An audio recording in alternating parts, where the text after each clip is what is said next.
আল্লাহকে ছেড়ে দিলেন কেন? আল্লাহর সাথে দুশ্মনী কেন?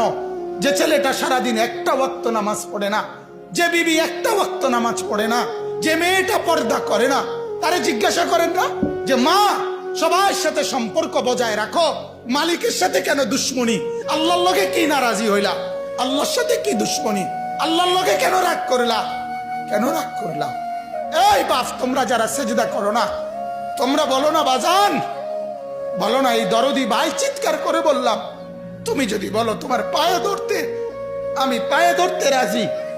তুমি যদি বলো তোমারে জড়িয়ে ধরে কানতে, আমি কানতে রাজি।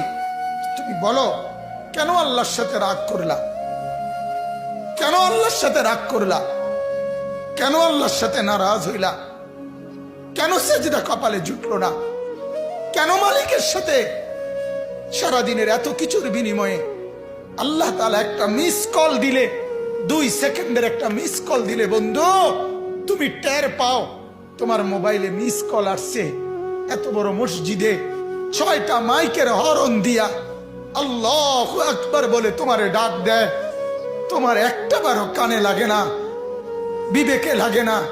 তোর মতো শক্ত ডাকাত, তোর মতো পাষাণ বেটা আর কে হইতে পারে? বেটা কথা বলেন না কেন? তুই ডাকাত, কত বড় ডাকাত! হ্যাঁ, এজন্য ইনশাআল্লাহ আল্লাহকে রাজি করব। বলেন ইনশাআল্লাহ।